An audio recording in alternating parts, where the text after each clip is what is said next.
Thanks everybody for coming out. My name is Bill Delaney. I'm going to be pinch hitting as the moderator here. We are all three of us graduates from the UNF English Master's Program. First we have Heather Poulon, who served as lead corporate IT communications writer at Blue Cross Blue Shield, where she formerly was an IT content writer, and has served in this position for almost 5 years. She earned a Master's of Fine Arts in Fiction from the Mountain View MFA program in 2015, where she also served as literary editor of the Oddville Press between 2015 and 2017. In addition to formerly working in admissions for JU and other colleges, she's taught writing at UNF and New England College. And we have Lisa Meisburg, earned her MA in English from UNF in 2017. After serving as an English teacher at Stanton College Preparatory School for 3 years, she turned to the corporate world, working for 2 international recruitment companies, first Pontoon Solutions and then Randstad SourceRight. In her first job, she worked as internal communications coordinator and then moved into change management, a job I hope she will explain. She currently serves as an enterprise change manager at Randstad SourceRight. And I'm Bill.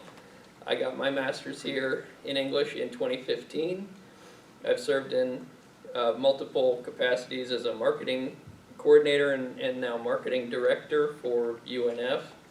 I'm currently in the main UNF marketing department, where I'm the director of strategy and project management.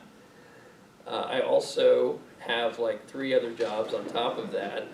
My side pursuits include being a co-owner and publisher for Edible Northeast Florida magazine and the Jackson magazine.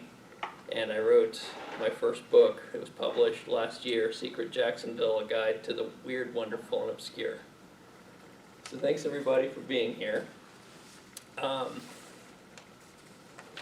figure that to kick off, we've got some kind of questions so we can talk about how we all got into the different fields that we're in.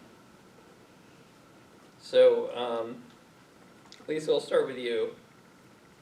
So, you just tell us a little bit about your career trajectory, what had you lead to where you are now? Yeah, absolutely. So, my bachelor's degree is in education from UNF. Decided I did not want to be an elementary school teacher, so I did the MA program in English here at UNF as well. And at the end of that, I wasn't sure if I wanted to go like academic, teaching, or try to go in the more corporate route, so I just applied for a ton of jobs after graduating, just like applied for everything, and ended up getting a job teaching AP English at Stanton College Prep here in town. And it was great, I loved it. I definitely got that job because I had a master's in English. They were looking for someone to teach the AP courses that had actual English higher level. Okay, yeah, I clearly know how to speak. Like they wanted someone with a master's in English to teach the AP courses. So I did that for a few years and I enjoyed it, but I thought, I want to try something else. I want to see if maybe there's more room for growth somewhere else. And I started reaching out to my whole network. Hey, do you know of any job openings? Like, I can write and I can read really well. Those are 2 things I can do really well. And actually, it was a former classmate from UNF. I just said, hey, I know after graduation we did the MA program together. I said, I know I went the teaching route. You went more the corporate route. I had no idea exactly what she was doing. I was like, I just know you're doing something with your master's that's corporate.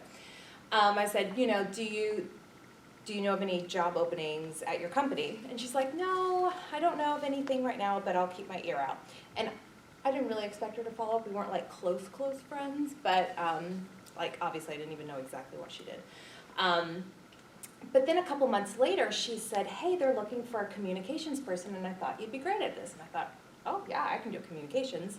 So I applied, went through like 4 rounds of interviews, but it was really interesting because I didn't know the industry. It's like this niche recruiting, talent solutions industry. I didn't know the industry, but I was like, I know how to write, I know tone, I know how to read something and tell you is it this tone or is it that tone. I know how to like make sense of documents and things like that. And I just kept selling myself of, I can communicate, I can write, I can, I'm really good at grammar. I mean, that sounds like a funny thing, but they said like, oh, you actually know like the rules of grammar? I was like, yeah, let me add the semicolons, like I know how to do this. And they said, we have a whole marketing department, but nobody really knows grammar.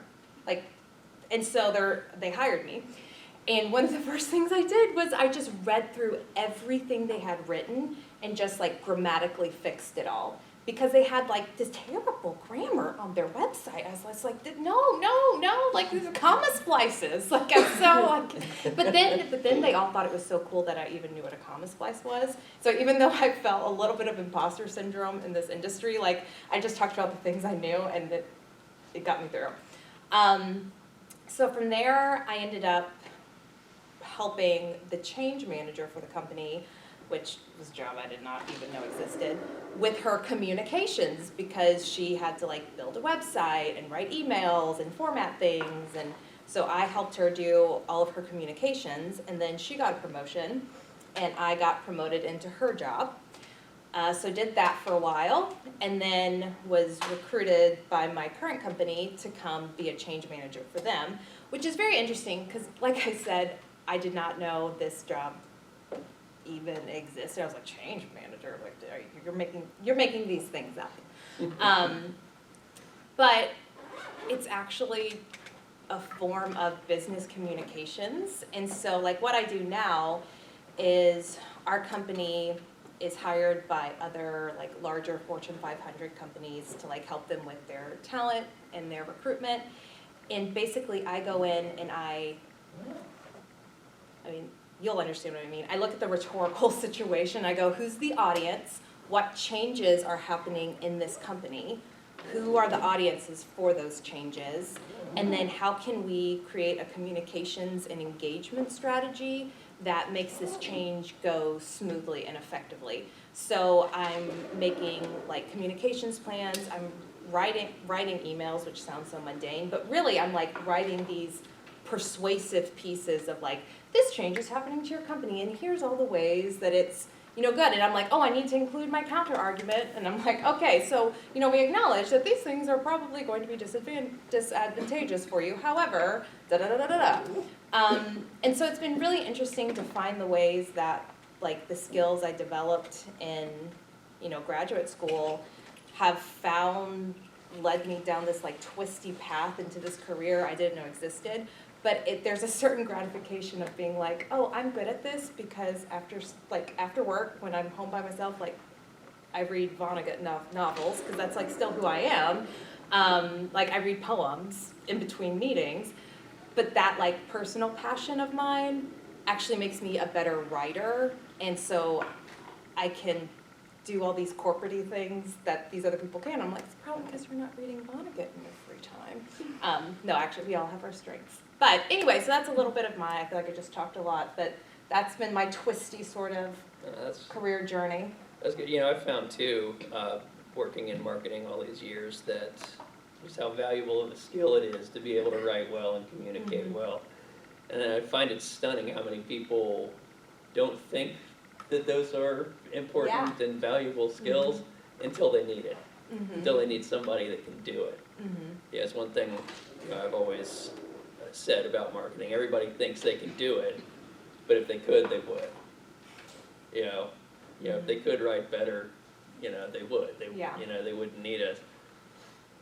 All right, Heather, how about you? Can you tell us a little bit about your career journey, how you got started out? Sure. So I graduated college. I'm from New Hampshire.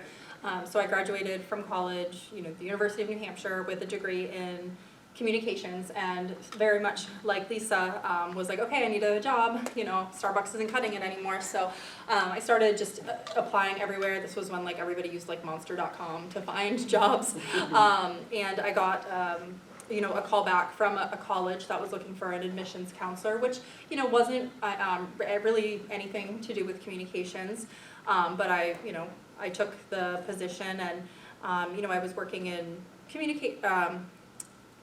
I didn't do much for communications within that role. It was a lot of like heavy recruitment, really. It was very much like get the students in, fill seats, and it really wasn't a passion of mine. So I was like, well, you know, maybe I should think about applying to grad school. So through the University of New Hampshire, there's they have what they call the Mountain View MFA, which is a small cohort Masters of Fine Arts program where you can major in fiction or nonfiction, and they accept about like 15 to 20 students per year. So I applied to that, for the fiction track.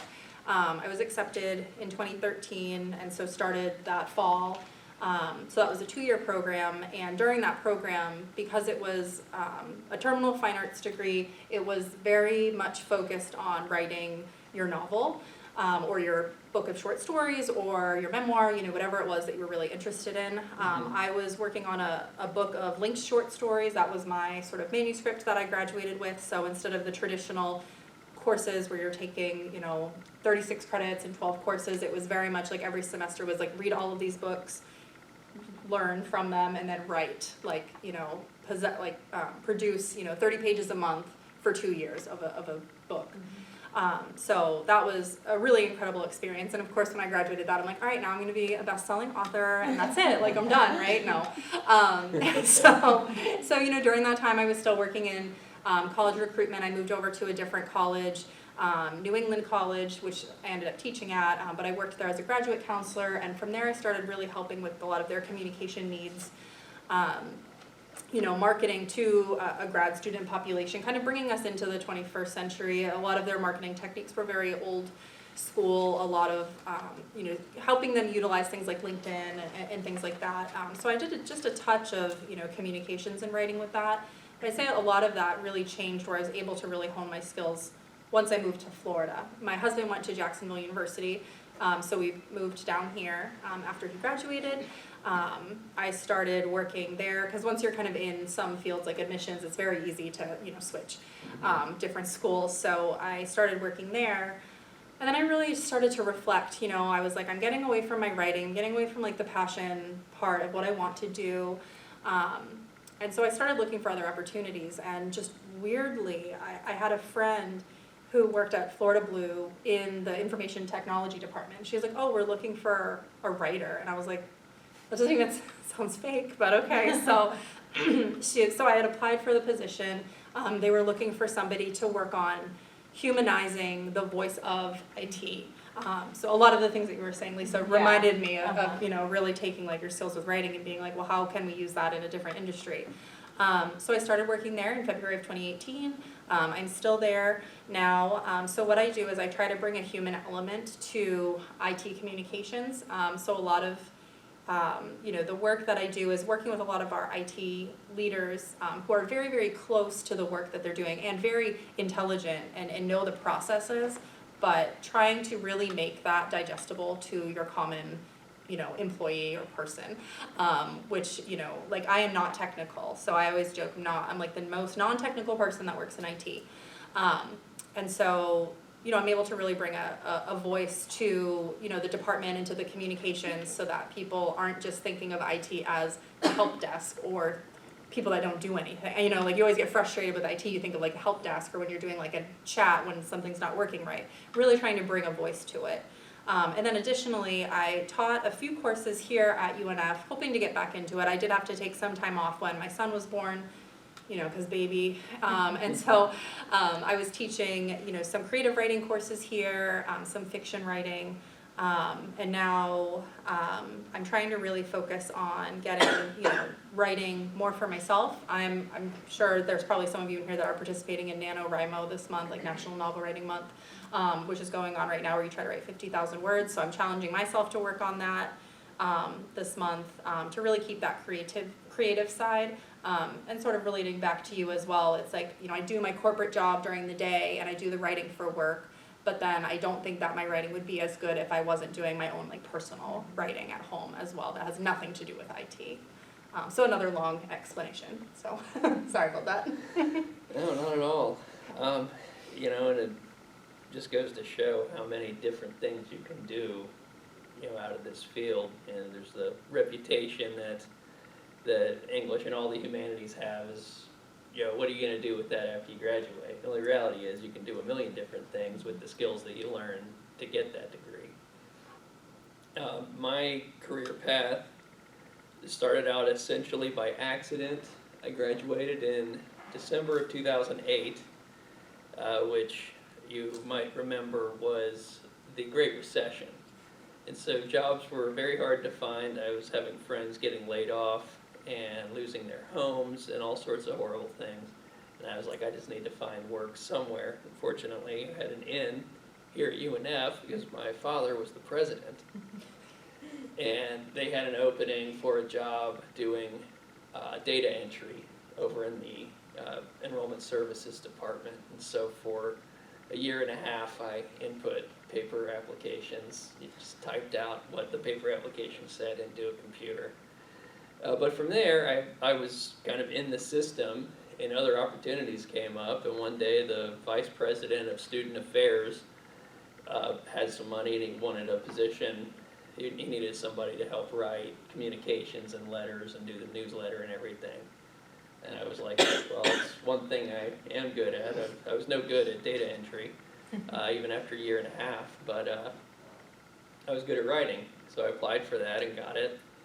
And from there, I just kept, when another opportunity would come along, I would apply for it. At a certain point, it was a great place to be for somebody that kind of wanted to continue education. It helped pay for my master's degree, and from there I was able to get into kind of management, the more upper level stuff. And ever since then, I've been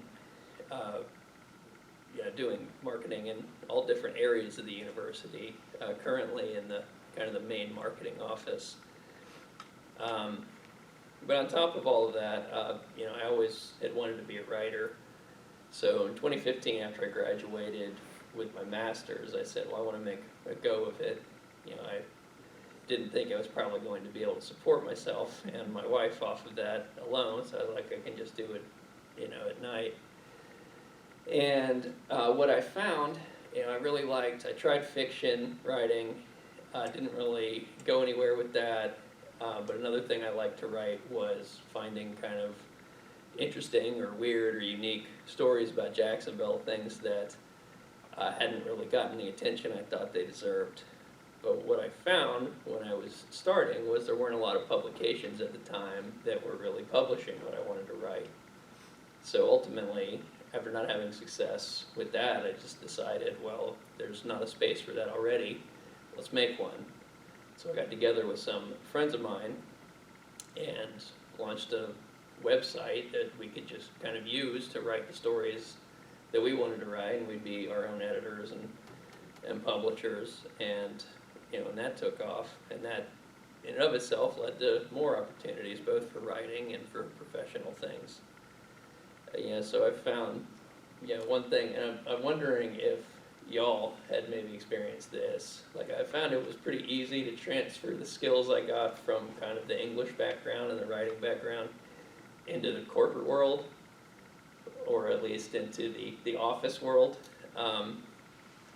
But have you found that your work in the corporate world has helped you with your writing and your reading, your interests? It was kind of funny when I started at Florida Blue, which is of course a huge employer, especially in the area.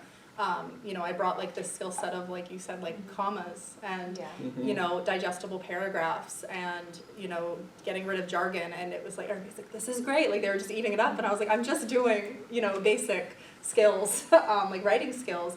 And not to say that people don't aren't good writers, but I think a lot of times, when people are so close to the subject that they want to communicate, they tend to forget that there are other people that aren't going to understand it in the same terms as them. So really being able to, it wasn't a skill set I ever thought. I never thought that I would get a degree, in English and communications and be able to work in an IT field like that. How about you, Lisa? I feel like for me, I think this is answering your question, but what you said about like having your job so that you can pursue your passions. Because on my apathetic corporate days where I'm like, what am I doing with my life. I'm like coming more in emails, like this is not how I imagine things going. You know, and then other days I love my job, so you know, it's a mixed bag. But like on those days, I joke to myself, like what I want to be doing is I want to be sitting in a field where there's like sheep, because you know I'm still living this like George Eliot Middlemarch fantasy in my mind, and I want to like finally write my memoir, and I want to publish my book of poetry that I've been writing in my, like what am I doing? Like I just want to like give expression to this like creative, like humanities side of myself. So those are my bad days. But then on like my better perspective days, I think, you know what, if writing were my sole job, I don't know that I would find the same joy in it, because that would be how I paid my mortgage, and that would be how I fed my child. And so I feel a certain liberation by getting to use these skills that I really have, and like I really do get very excited about copy editing the marketing content sometimes. Like I really find it fun most days. And it's also fun to like kind of be good at something that other people who are also very smart aren't good at. It's like, oh look, I'm smart. Like I really am smart. But then I know like I can pay my bills that way, and then reading and writing, it's something I do for myself, and it's so satisfying. And I'm not sure it would be as satisfying if it also is attached to the pressure of, you know, paying my bills. Yeah, I can say, you know, I would love to be able to support myself entirely off of writing, but just the reality of the gig economy days for writers and all creatives, you're probably going to have a day job anyway.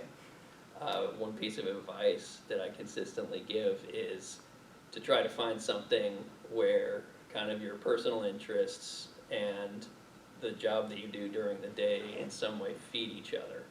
Mm-hmm. So if you are a writer, something that's in kind of a more creative field, and there's a lot more things out there than, you know, I mean, you know, I had no idea that some of the jobs that you all described even existed. Mm-hmm.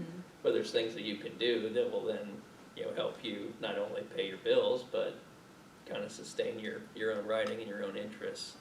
And I found it very, like, I've felt very fortunate, and I think more and more companies are turning this way. Like, more and more you can find these, like, corporate jobs that are very supportive of you having outside of work passions and things that you do outside of work. And so, like, I also teach adjunct here at UNF, and, like, when I was interviewing for my job, I was like, I'm like, what do you do in your free time? Like, oh, I'm an adjunct professor, because like I really love English and writing. I love academia. It's not my main career. Like, this is my career. But they thought it was so cool. Like, they found my LinkedIn. They're like, you're a professor? And I was like, yeah, it's not actually that big of a deal. But that flexibility and that support of like a work-life balance, if you can find a corporate culture, which more and more are going that way, it becomes like a very symbiotic thing. Like, you can have your work life, and then you can have your personal passions, and it becomes very enriching. I would say same thing with where I work at Florida Blue. When I told them I was applying, because I already worked there before I worked here, and I was like, is that okay? Like, can I, you know, like, that's so cool. Of course you can. Like, you know, they were like, there's no issue with that. Like, they were so supportive, and I have, you know, in my signature